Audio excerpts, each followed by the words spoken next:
You never really think you're going to amount to much, really. I remember the first time I made money, the biggest thing I thought, well, what do I want? And I'd never really had a TV, so I went out and bought a TV and put it in a little flat.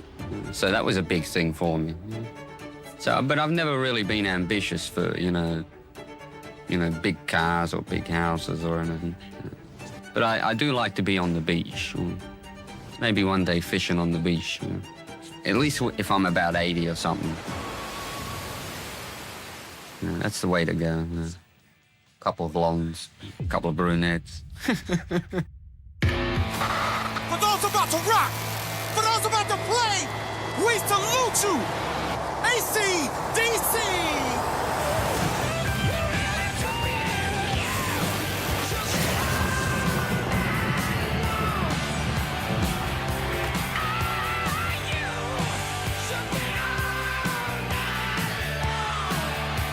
They really have a great fucking rock and roll sound and attitude and energy, and they stick to their guns.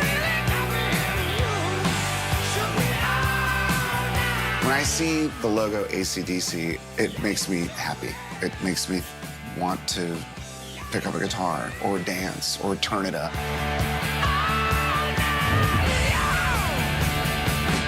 You know, they just represent something that's more than music. They were kind of punk rock before punk rock existed. They invented rockin'. Lightning in a bottle, man.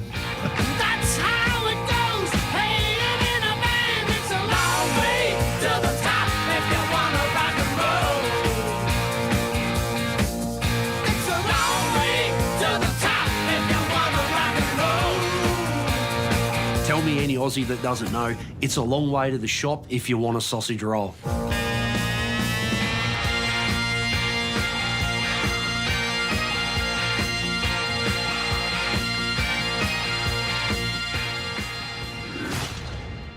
It all began in November 1973. Angus Young was just 18 and his brother Malcolm was 20. Now, they'd been playing guitars for years, so their next move was obvious. You know, you come out of school and you kind of, you know, Malcolm saying to me, you know, come, we're playing rock and roll band. And, you know, you kind of think, yeah, I'll try. You never know. I mean, in all the early years, you never made the great, you know, you weren't surviving. There wasn't a lot of money or whatever, so it was day-to-day kind of living.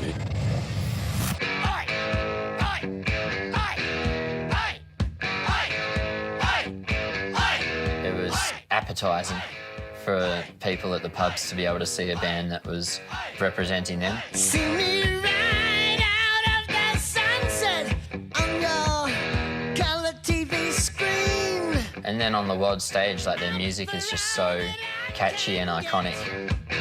If you know what I mean. You know, it's like ABBA with electric guitars. 'Cause I'm TNT, I'm dynamite. TNT, and I'll win that fight.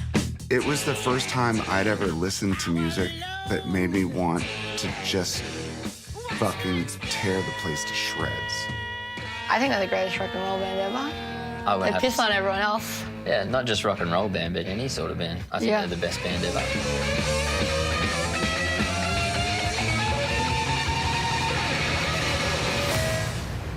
If you look at the foundation of what most rock musicians do, it's the early beginnings of rock and roll and the simplicity of that. Or what seems simple when often it's not. There was a friend of mine on murder, and the judge's gavel fell. Jury found him guilty, gave him 16 years in hell. There are exactly 123,646 songs, records, where groups have tried to make an AC/DC record, and no one has.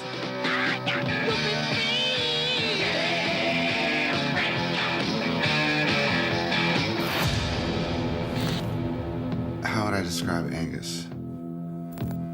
First of all, Angus, as a guitarist, I listen to his playing with the same reverence as I would a famous blues player, like Buddy Guy, or someone like Bo Diddley, or someone like Chuck Berry, you know?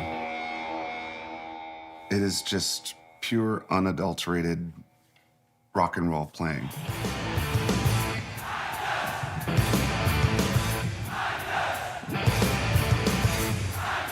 For me, music is it's probably my world. It's what I know. For us, every show is a new kind of challenge. When everything's happening, it's all cooking, and everything gels, it just seems like it's one thing and it all moves together. It's the AC/DC sound. It's Angus's guitar when he does a solo. It's undeniably Angus. You couldn't confuse it with anybody else. And that's not an easy feat to achieve. He's unattainable.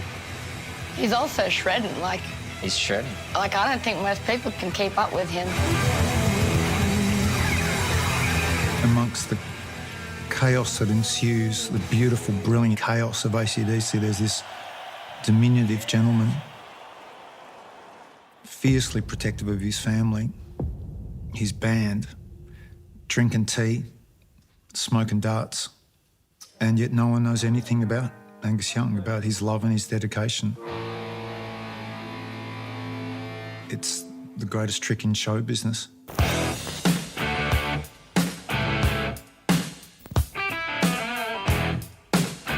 The thing to shoot for is your craft, you know, to be the best at it. He's the riff master. He was a visionary, a real visionary when it come to AC/DC and their music. It all went through him. He was the leader. He was the decision maker. He was the man that, you know, things needed to be done. He was the man that got them sorted out. Malcolm was the architect and the strategist, and as good a player as Angus, if not better. But he chose just to direct traffic from the back. He was critically important to the band, their music and their success. Malcolm Young's the greatest rhythm guitar player of all time. Malcolm was a true gentleman, very funny. He was the business brains behind the band. He was a vital tool to kind of cut through all the crap that a band would have to endure on the way up. We're on TV now, so I want you all to smile, all right?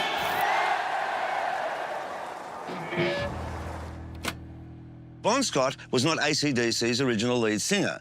The two brothers had recruited a guy called Dave Evans, but their manager thought he was too much like Gary Glitter. So how's this for being in the right place at the right time? Bon was actually the band's driver, but they also knew he could belt out a tune. And I said, I can sing. So they gave me a tryout, and I got the job. So he went from driving the bus to driving the fans crazy.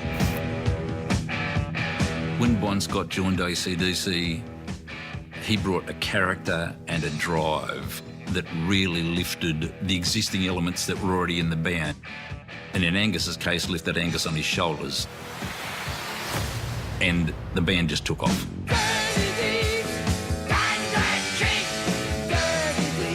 It sort of defies the notion that you need like this sex symbol, a good-looking sex symbol out the front. He wasn't that exactly, but he had his own way of doing it and getting people going in his own way. The name AC/DC came from either the back of a sewing machine or the back of a vacuum cleaner, and thinking that's a great name for a band. Everyone says at the beginning, you know, they said, oh, is that like the bi thing and bisexual kind of thing? And, you know, no, it's for the power thing. Yeah. You know? And that was always what I told everybody it was the Hoover. Get my schoolboy charm together. It's great. It's iconic. It stood the test of time. Once he got the schoolboy persona going, he would transcend everything else. tell your story. I doubt it was something that Angus really thought much about. It was like you put on your work clothes and you go, and oh, it's a school uniform, good, I can move around in this. And there's something just really subversively cool about it.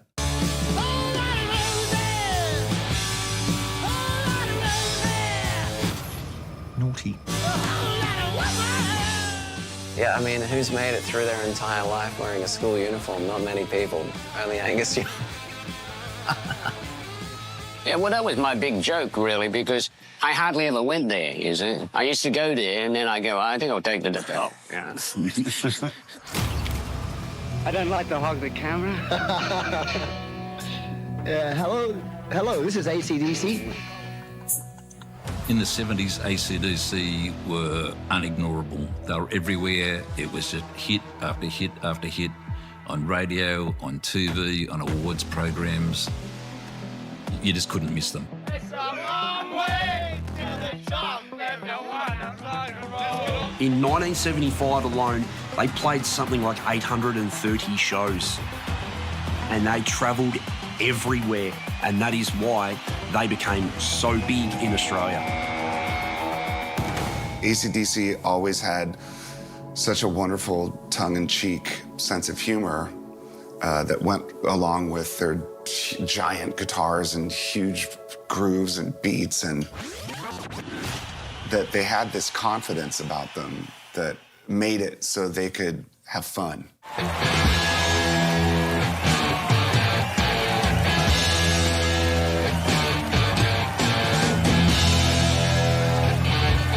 Next on the show from London is a group who knows all about the land of Oz. And believe me, England's fast learning about them. Need I say any more? AC/DC. They first went to the UK when the punk movement was hitting. And AC/DC just blew most of them out of the water. They couldn't believe an Australian band was this good.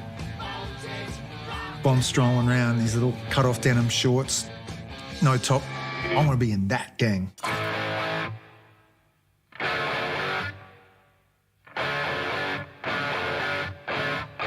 But the thing about British audiences is they go along, they see the Rolling Stones 1 second, the Beatles the next. They're broken up. We get it. Yeah.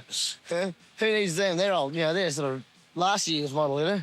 If the people that come to see us, fella, we just give them the show we give the Australian people, you know, and they took on to us without publicity, you know. The publicity caught up to us, not us to them.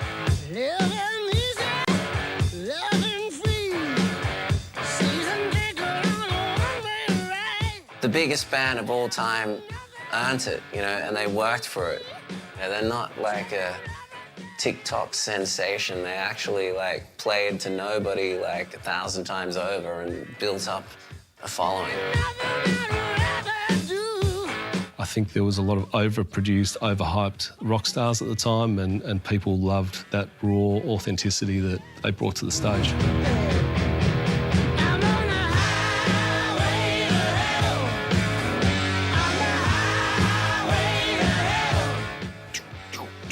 Suddenly, everyone in the flipping world wants to go and see an AC/DC show and experience that. They did a lot of records before they broke in the U.S., which is always considered, you know, the pinnacle of success is to break in the U.S.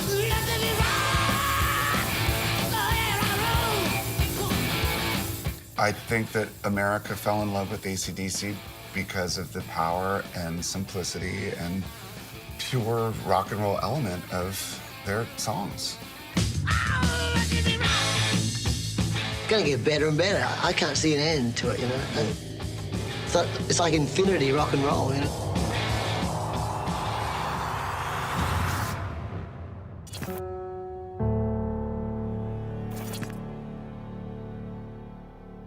Bon Scott was discovered in the car. He'd been left there by a friend who had figured he would sober up after a day's drinking. Oh, that was just tragic. That was a huge loss, huge void, still a huge void. I was 9 or 10 when Bon died, and we knew it at school. Rusty from UMI, our drummer, tells a story that when, on the day that Bon died, he was still at school in Fremantle in Western Australia, that the principal called it a day off. All the kids could go home. He said, no, this is too big. At a primary school in South Fremantle. Definitely just wish that guy was still around. How did his death affect you personally? Did you think maybe I should slow down? Well, I've always been pretty fast. You know, I've never liked to, I mean, as far as what I do for a living, I've always liked things quick, you know? And I don't think, no, it hasn't really slowed me down.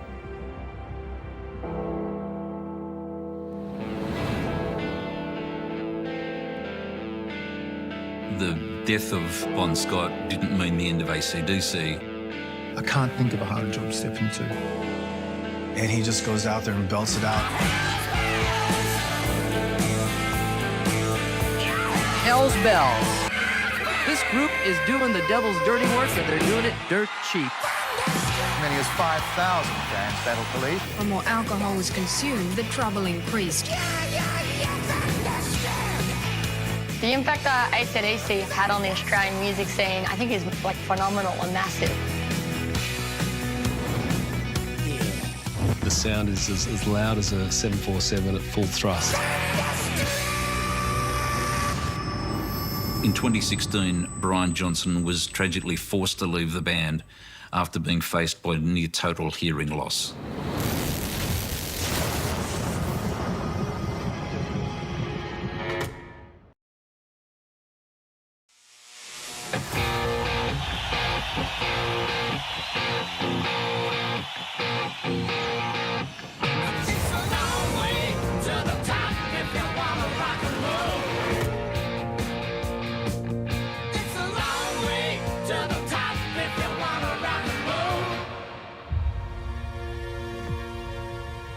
He walked the wild side of rock and roll and paid the ultimate price. AC/DC frontman Bon Scott lived every moment as if it were his last. In a bittersweet moment, the death of Bon Scott didn't mean the end of AC/DC. It actually meant the band took off globally, led by Brian Johnson. Losing one hugely iconic singer and finding another one and being able to actually amass their previous success with the next guy.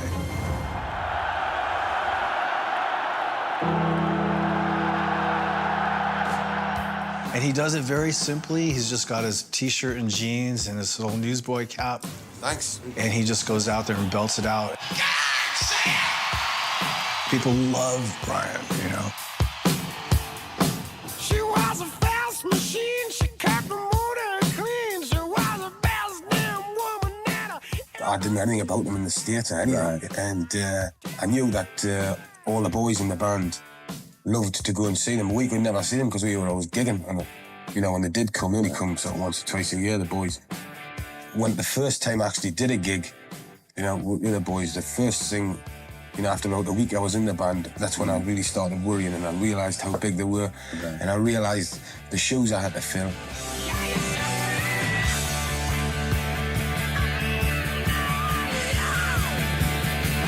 So now, Brian, when Bon passed away, there's a story that Bon had seen you prior to that. That's right, he did. And if this is the story correct, that he saw you with Geordie, and he came back very impressed and told the rest of the boys. Yeah.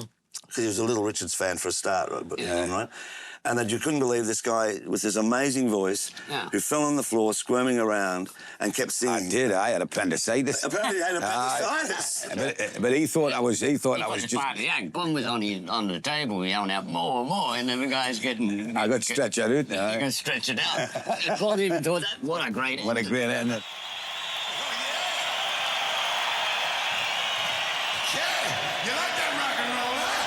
through the 5,000-year history of rock and roll. Okay, we're gonna do one off the Razor's Edge album. Wanna hear everybody singing and screaming? I can't think of a harder job to step into. Cap on, over his brow. Okay, this is a song called Thunderstruck. You ready? Absolutely sing this to the best of your ability. It's the most successful second act.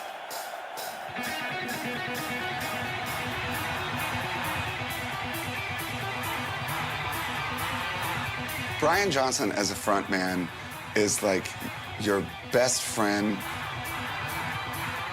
wingman on a big night out, and you know you're gonna fucking wind up in jail.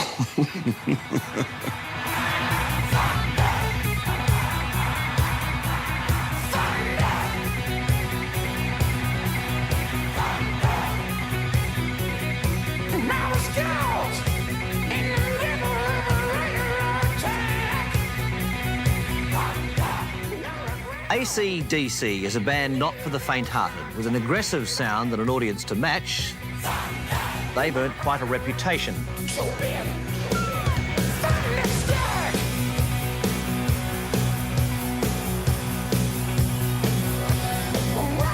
Several fences were pulled down by the crowd. Fights continually broke out. More and more alcohol was consumed, the trouble increased. Drunk and disorderly behaviour. 36 people were arrested.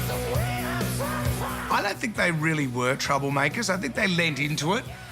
Well, the trouble that AC/DC create is that it just makes you really hyped up.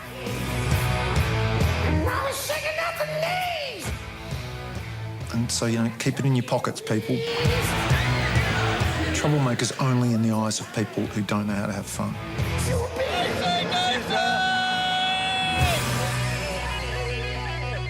Why do you think the media like to depict AC/DC as troublemakers? Because they were. And it worked.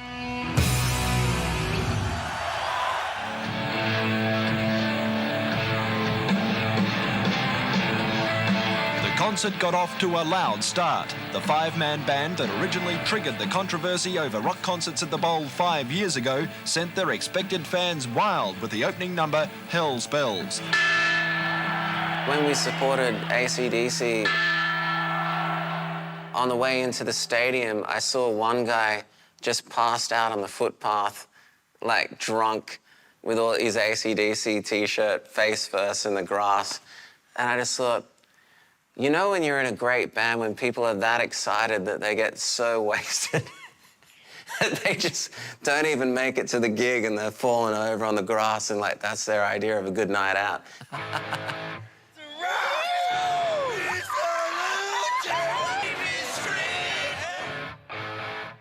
While American teenagers lapped up the hard-hitting Australian beat, religious leaders had a field day with AC/DC. This band had come straight from hell, and all they needed was evidence. And it came in the suicide of Los Angeles teenager John McCullum. His death was blamed on heavy metal music and AC/DC.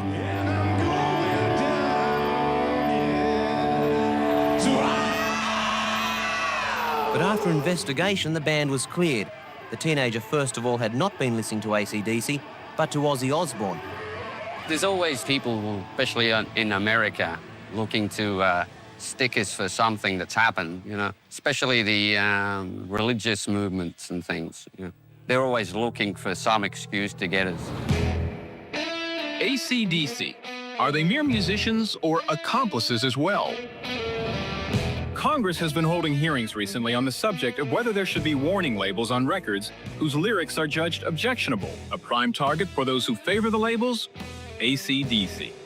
AC/DC, some people say that stands for Antichrist, Devil's Child. Does it?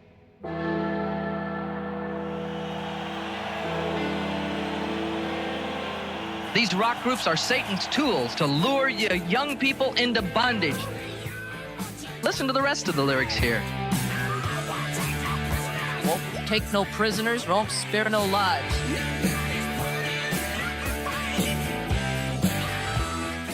I got my bell, I'm gonna take you to hell. I'm gonna get ya. Satan's gonna get ya. Hell's Bells. Ain't gonna take no prisoners, gonna spare no lives. Nobody's putting up a fight. This group is doing the devil's dirty work, and they're doing it dirt cheap.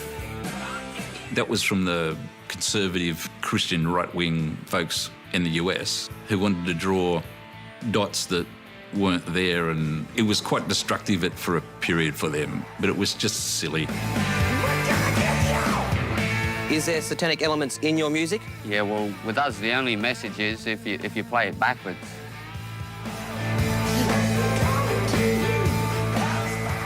How many people play your albums backwards, though? Well, there's a lot of moral majority in America, though, so I know that much. They must get pretty tired. I've never figured out how they do it. You know? I think they must get the record, put it on, and then the guy must sort of run backwards with it like this. I don't think hell's a great place. Like a lot of people say to me, it's not a great place. But then AC/DC did sing.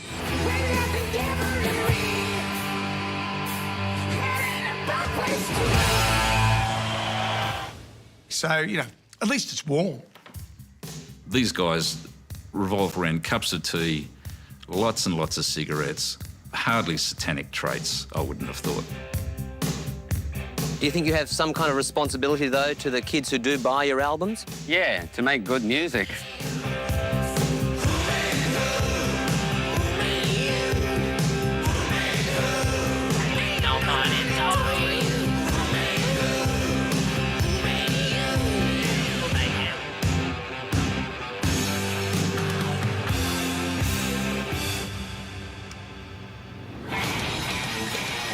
Oh, the hits are huge. Cause I'm TNT, I'm dynamite. He is actually dynamite. And you're shaking at the knees. The crowd just goes absolutely berserk.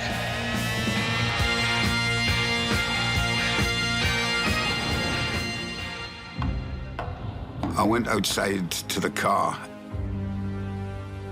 and I looked down and I just went, all right, it's not cancer.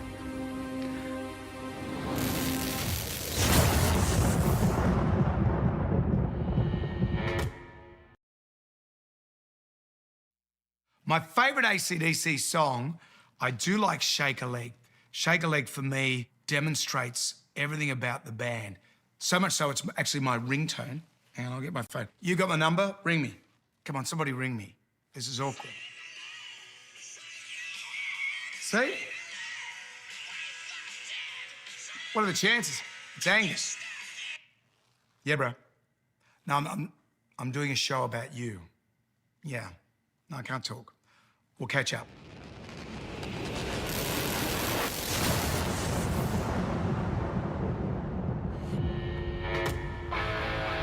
In terms of streaming numbers, some of the songs are just off the charts. If you are wearing a T-shirt, got a patch on your jacket, play a song in a party, anywhere in the flipping world, Reykjavik, Buenos Aires, in the suburbs of Cleveland, Ohio, Kalgoorlie, Western Australia, people know that sound. From the opening chord, that's an AC/DC song.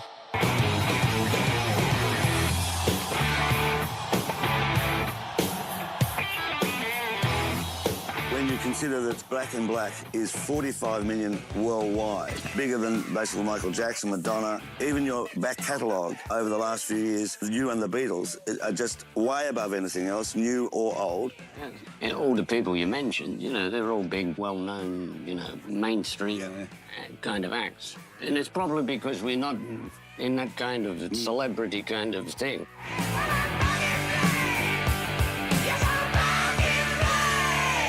Oh, the hits are huge. With AC/DC, they've got a catalogue of amazing materials. It's not like a good song stops being a good song. I think it resonates because it's unaffected, it's straight to the point. They've trimmed off all the fat.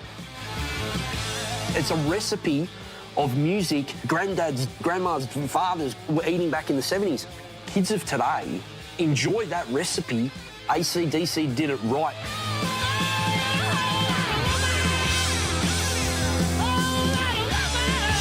The music has a lot of power. It's also part of it too. It's simple, but it's also kind of complex. Ozzy Osbourne calls us meat and potatoes, and good a description as any. You're trying also to communicate to the whole building. You're hoping that that sound gets to the very back of the hall, and so they're getting the same feel as people who are closer. What's your favourite AC/DC song? My favourite AC/DC song? Oh, you can't ask me that question. It's too hard to do.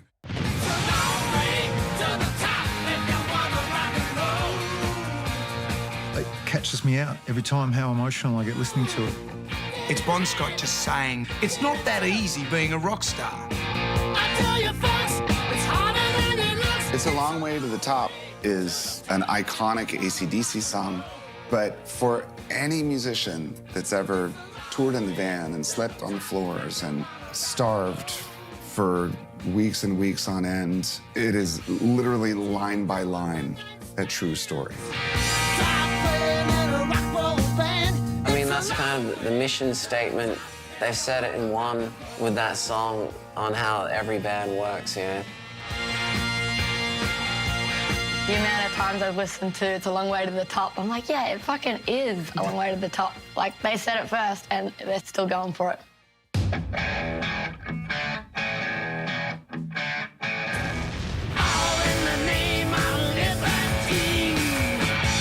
I almost love the film clip more than the song, which is sacrilege. There was a friend of mine on murder. It's such a well-constructed rock song. Gave him 16 years in hell. The opening riff and Bond's opening growls are so dirty and so cheeky. I ain't living alone. If I was the warden, I'll just let them out of prison. They're going to turn the whole prison against me. Let them out and just, can you move to a different town? I love the story. Sirens! And the irony. Right, but he made it out. And that pause. But he made it out.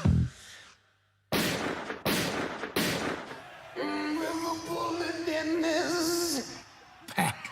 And then bang, back into it.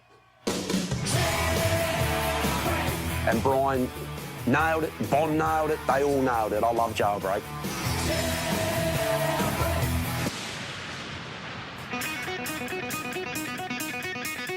The opening riff. And you can hear. Oh, okay, something's happening. And you're shaking at the knees. It just is so good. That song just rocks. And then, bang, it all comes in with the chorus. When you go to a stadium, majority of the time, that is the song that's playing. It is it's an anthem. You know AC/DC, you know Thunderstruck.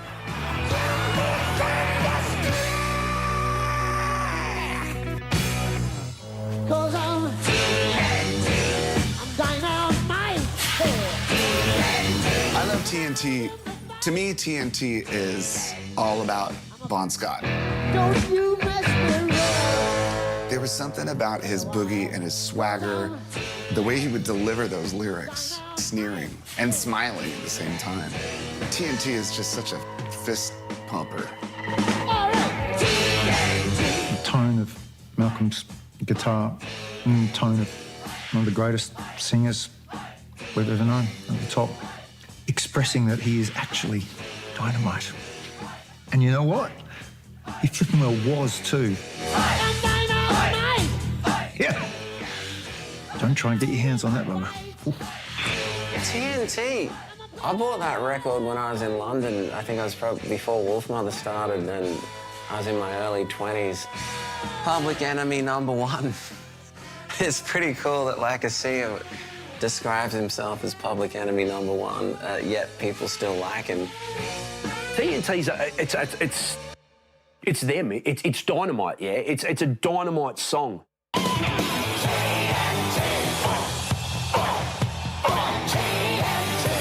When we see them play it in these concerts, the crowd just goes absolutely berserk. Yeah, I think everyone in the band's always been massive fans of AC/DC. Like, it's like the soundtrack growing up. It's just AC/DC, or like best of beer CDs, and AC/DC is the first song, and, you know, all of that stuff. Tributes are pouring in for AC/DC co-founder Malcolm Young, who has died at 64 after a long battle with dementia. A mammoth loss. We hear everybody singing along with this one. In 2016, Brian Johnson was tragically forced to leave the band. I think it was the loneliness.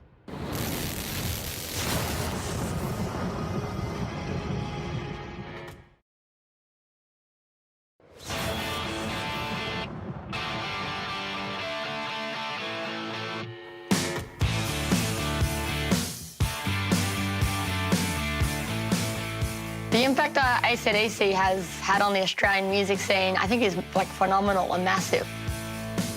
Their influence is just mammoth on every basically musician.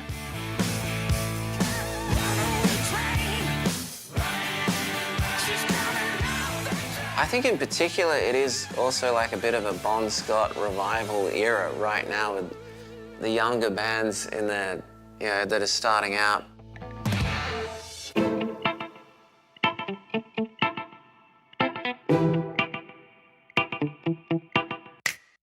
Look at everyone's got a mullet now, don't they? I mean, I asked to get a mullet about 5 years ago at some hairdresser and she refused to give me a mullet. And now I'm pretty sure you can't not get a mullet if you go to get a haircut. It's like everyone wants to be like white trash, kind of underclass.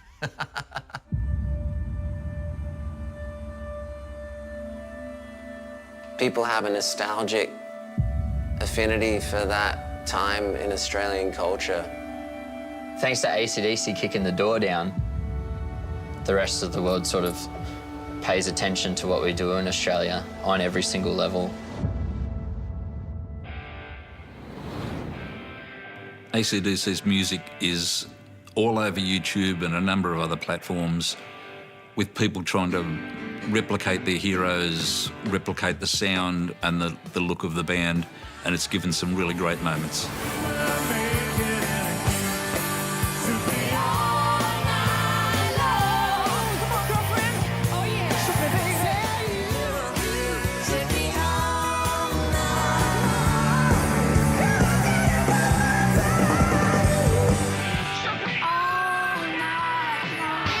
We're gonna have you listen to some hits from a rock band. What is it called? The band is called AC/DC. What kind of band name is that? I feel like I gotta go down. Dun, dun, dun. That one is like the epitome of rock and roll. I think AC/DC remains relevant because they stay really, really loyal to rock and roll and what their idea of rock and roll is and what it should be.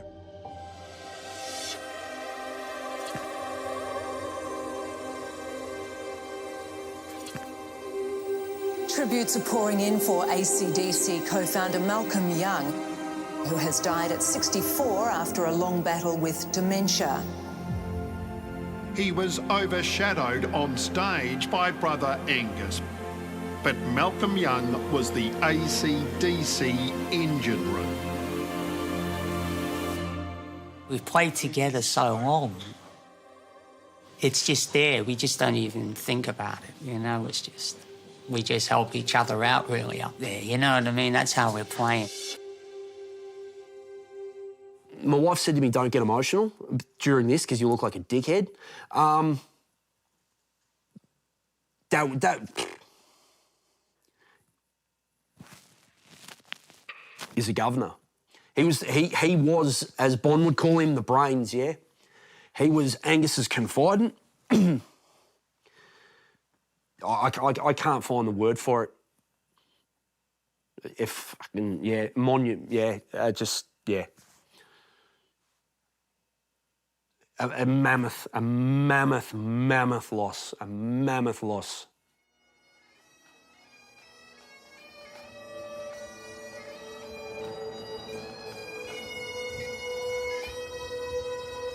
I knew how important he was to their sound and their songwriting, but outside of that, I knew enough about AC/DC and their family history to wonder if Angus would want to continue.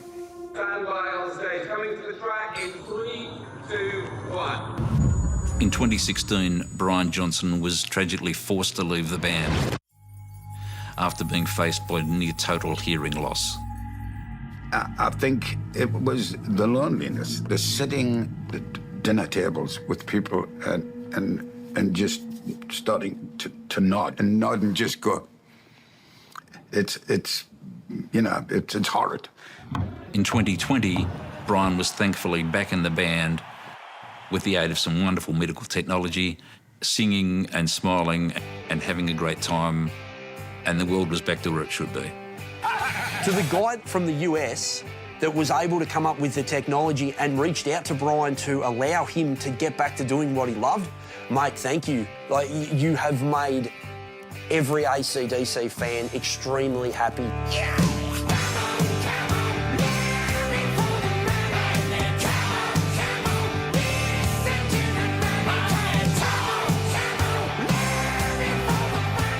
This tour, it is an explosion of sound and light. It was Ticketek's fastest selling concert on record on day one. Just shows the demand for them. Globally, they've sold millions of tickets on this tour.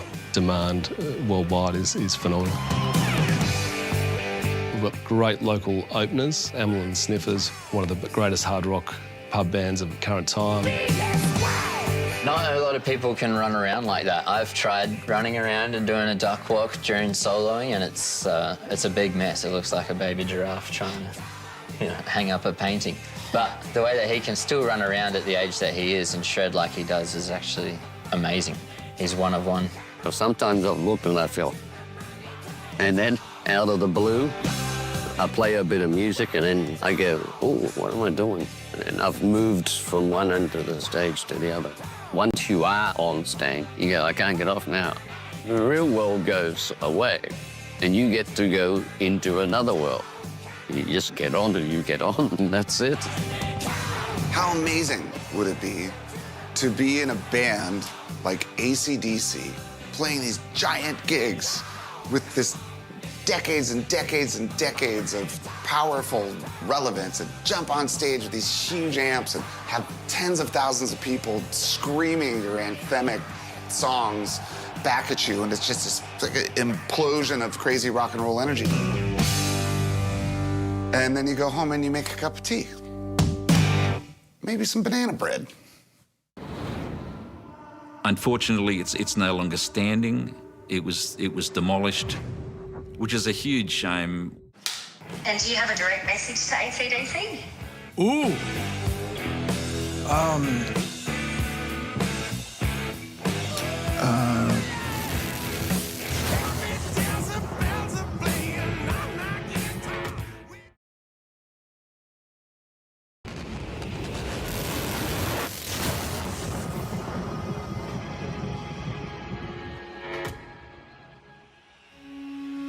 We're gonna dedicate it to you guys tonight in Sydney.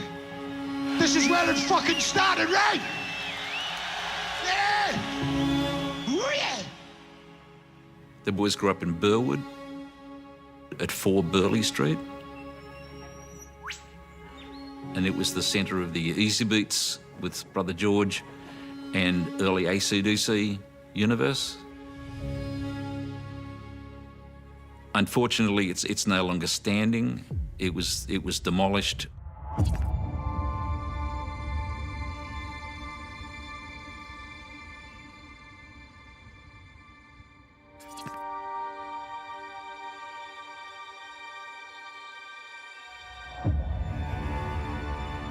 We're not great with our musical heritage in this country, unfortunately.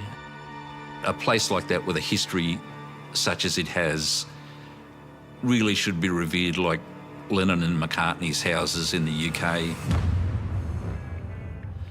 But it's gone. Hey there, all you middlemen. Throw away your fancy Do you have a direct message to AC/DC?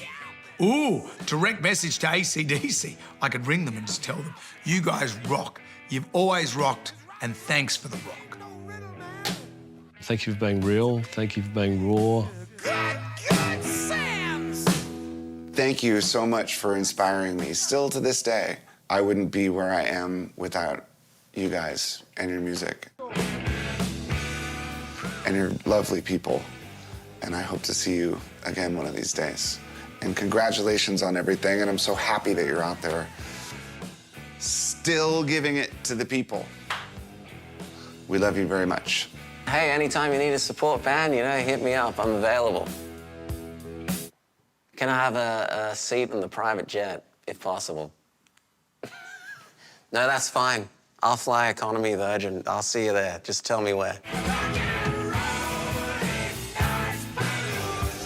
AC/DC has already gone down in the history books as being really the greatest fucking hard rock band there is. It's a magic rock and roll fairy tale as well. So I think all around, you know, AC/DC's entire existence is already historical, and it will remain so going into the future.